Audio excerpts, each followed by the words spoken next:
جو ہے معاشرہ بھی خراب کر دیا ہے، اور اللہ جانے آگے ہم کہاں کی طرف جائیں گے۔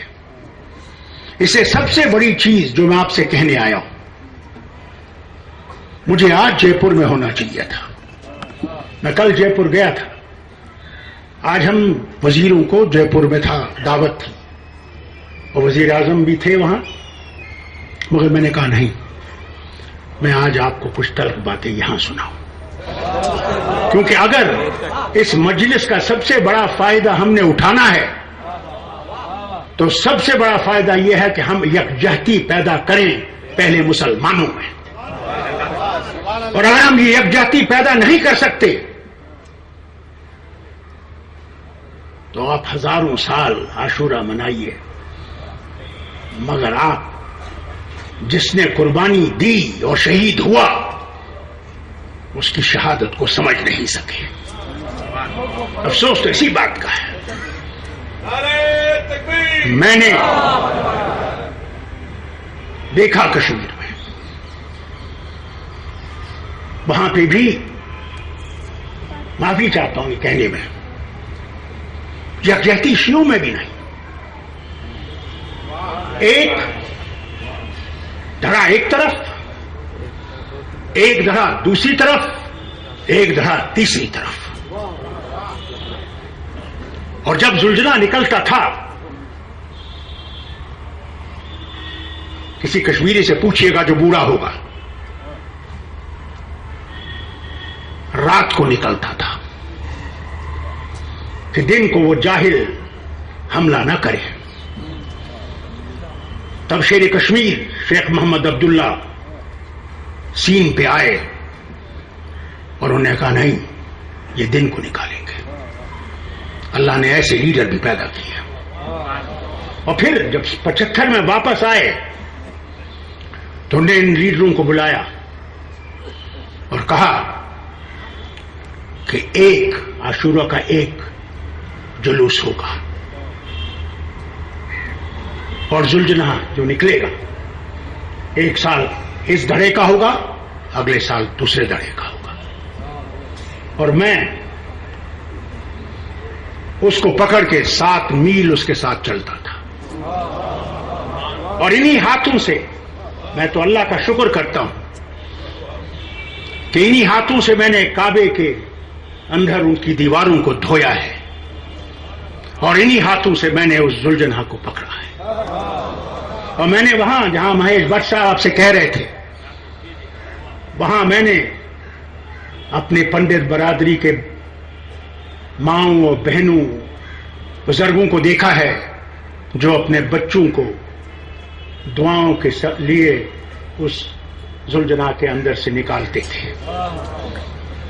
یہ تھا ہمارا اتہاس، یہ تھا ہمارا راستہ، مگر ہم راستہ اپنا بھول گئے۔ مسلمانوں، ہم راستہ بھول گئے، ہم نے دولت کو اپنا راستہ بنا لیا ہے۔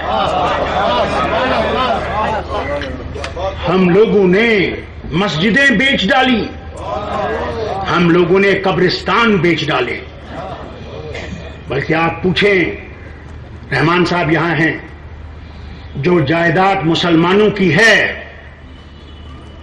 دوست، ہم لوگوں میں وہ احساس نہیں آیا۔ کب آئے گا؟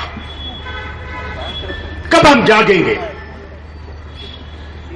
کب وہ دن آئے گا جب ہم پہچانیں گے کہ ہماری بھی ایک پہچان ہے، اور وہ پہچان ایک مضبوط پہچان ہے، اور ہم بھی ہندوستانی ہیں جیسے کوئی اور ہندوستانی ہے۔ ہم پہ شک کیا جائے، جن لوگوں نے ہندوستان کو آزاد کیا وہ صرف ایک مذہب سے تعلق نہیں رکھتے تھے، ہندوستان کبھی آزاد نہیں ہوتا، سب نے مل کے ہندوستان کو آزاد کیا۔ افسوس تو اس بات کا ہے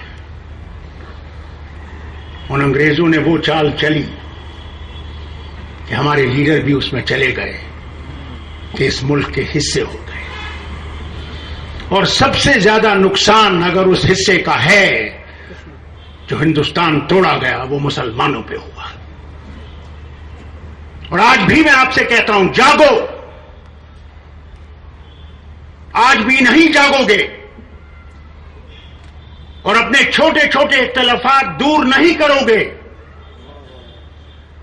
تو کبھی اپنی آواز مضبوط نہیں کر سکتے ہو. اگر اپنی آواز مضبوط کرنی ہے تو آپ اپنے آپ کو جرأت پیدا کرو اور یہ کہہ سکو کہ میں مسلمان ہوں اور میں بانٹنے کے لیے اور بیچنے والا اور خریدنے والا نہیں ہوں. مگر یہ کیسے ہوگا؟ میں تو خود کہتا ہوں جمعہ کے دن ہم نماز پڑھتے ہیں، امام خطبہ پڑھتا ہے، عربی میں پڑھتا ہے. کتنے ہیں جو عربی کو سمجھ سکتے ہیں؟ کیا کبھی وہ دن آ سکتا ہے کہ جب یہ خطبہ جو ہے وہ اس زبان میں بھی سنایا جائے جو ہم پہچان سکیں اور سمجھ سکیں کہ وہ بول کیا رہا ہے؟ ہم لوگ سب ہلا دیتے ہیں اور سمجھ نہیں آتی کہ کب وہ دن آئے گا جب ہم لوگ اپنے آپ تبدیل کرنے کی کوشش کریں. ہم انتظار کرتے ہیں مہدی آئے گا. ابھی کچھ پچھلے سال ایران سے ایک بہت بڑے عالم دین آئے تھے. میں نے ان سے سوال پوچھا، میں نے کہا مسلمان تو اب اتنے نیچے گر گئے ہیں کہ اب تو ان کا وجود ہی نہیں رہا، تو وہ کب آئیں گے؟ ہمارا تو سانس نکلنے والا ہے، اس کے بعد آئیں گے تو کیا فائدہ؟ ہم تو اپنی زندگی میں دیکھیں کہ کوئی تبدیلی آئے. کہنے لگا آپ ایران آئیے گا، میں آپ کو بتاؤں گا. ابھی تک موقع نہیں ملا مگر انشاءاللہ ایران ضرور جاؤں گا، ان سے میں ملوں گا. مگر تبدیلی ہم نے لانی ہے تو خود لانی ہے. ایک بات یاد رکھیں گا، دنیا میں ماں سے کہتا تھا ماں یہ کیا ہے چور کرتی رہتی ہو. عرب ملکوں کے بارے میں وہاں تو صرف ریگستان ہی ریگستان ہے. جب میں چھوٹا بچہ تھا تب تیل کی کوئی اہمیت اتنی نہیں تھی. تو میری ماں میری زبردست مجھے دھٹکارا، یہ کیا وہ کیا، تم نہیں جانتی. میں نے کہا ماں جانتا تو ہوں کہ اللہ نے نبی کریم صلی اللہ علیہ وسلم وہی پیدا کیے، قرآن بھی وہی نازل ہوا، کربلا کا واقعہ بھی وہی ہوا. مگر مجھے یہ تو بتاؤ اور کیا ہے؟ پھر جب میں نے دیکھا وہ دن جب ولایت میں ڈاکٹر تھا اور یہ عرب کے تیل کے وزیر آیا کرتے تھے، کوئی 2 آدمی نہیں ہوتے تھے وہاں سننے کے لیے. اور جب تیل کی قیمت بڑھائی گئی اسی ہوٹل میں جگہ نہیں رہی. 200 سے زیادہ دنیا کے یہ جو اخبار نویس آ گئے ان کو سننے کے لیے. پہچان گئے کہ اللہ نے وہاں پہ وہ طاقت بھی دی ہے جس سے اس کی دنیا چل رہی ہے. مگر افسوس اس بات کا ہے اس طاقت کو ہم نے مسلمان کی بہبودی کے لیے استعمال نہیں کیا. یہ بڑی افسوس کی بات ہے. نہیں تو آج کیا ایک مسلمان کہلایا جائے دہشت گرد اور کھڑا کر دیا جائے جیسے کہ یوسف مسیح صاحب کو صلیب پہ کھڑا کر دیا گیا تھا. بوٹ نکالو، بیلٹ نکالو. جب مجھے ایک دفعہ امریکہ میں کہا گیا، میں نے کہا اگلی دفعہ آؤں گا کیلے کا پتا آگے ہوگا، کیلے کا پتا پیچھے ہوگا، میرے پاس کوئی کپڑے لگے نہیں ہوں گے. یہ کیوں ہوا؟ یہ اس لیے ہوا کہ ہم مسلمان اپنی پہچان بھول گئے. آج نام لیتے ہیں کہ میرا نام شیخ فاروق عبداللہ ہے تو دکاندار یورپ میں گھبرانے لگتا ہے کہ کہیں یہ دہشت گرد تو نہیں آ گیا. اسلام نے کبھی ہمیں دہشت گردی کی طرف نہیں دکھایا, بے گناہ کا قتل کرتے ہوئے نہیں دکھایا, بلکہ اگر اسلام پھیلا, ہمارے دشمنوں نے ہر وقت کہا تلوار سے پھیلا, یہ نبی کریم صلی اللہ علیہ وسلم کہ ان طریقوں سے پھیلا کہ جو سب سے بڑے دشمن بھی تھے وہ بھی یہ کہتے تھے کہ نبی جیسا دوسرا نہیں ہو سکتا. بھائی لوگوں, اگر ہم نے بھی وہ تبدیلی لانی ہے تو ہم نے بھی آج سے اس محفل کا فائدہ اٹھانا تب ہے جب ہم لوگ یہ سمجھ جائیں کہ ہم اس ملک میں ہیں جہاں مسلمان بھی ہے, ہندو بھی ہے, سکھ بھی ہے, عیسائی بھی ہے, کہ وہ ہمیں پہچان سکیں کہ ہم کیا ہیں. وہ پہچان سکتے ہیں جب صحیح اسلام ہم ان کو دکھا سکیں. اگر ہم صحیح اسلام ان کو دکھا نہیں سکیں گے تو کبھی ہمیں سمجھ نہیں سکتے. مسلمانوں, ہم لوگوں نے قرآن کو اپنے سینے سے لگا رکھا ہے,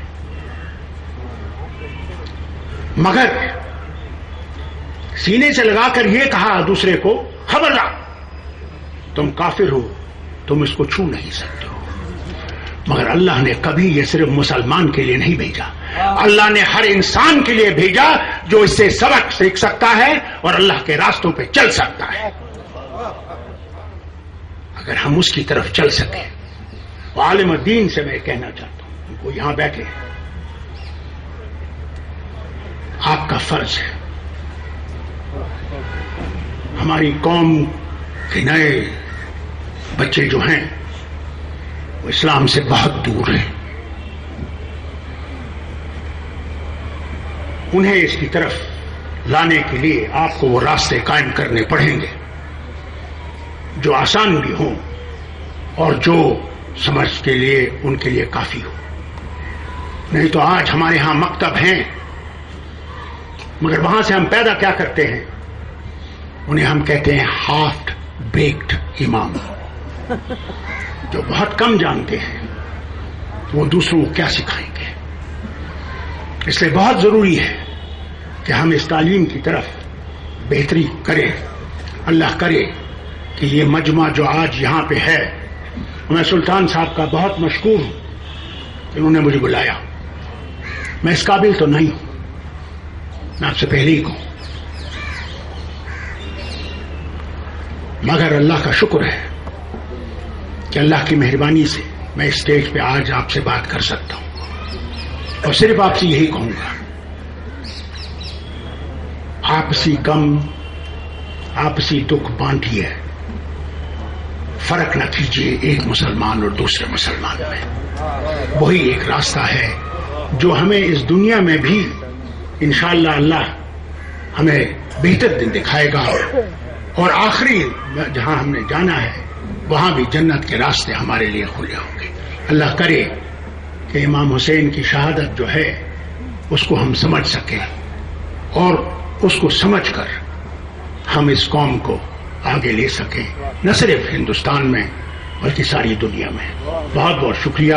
اللہ آپ کو اپنی سلامت رکھے, اس وطن کو سلامت رکھے اور ہمیں ترقی کے راہوں پہ لے چلے. بہت بہت شکریہ.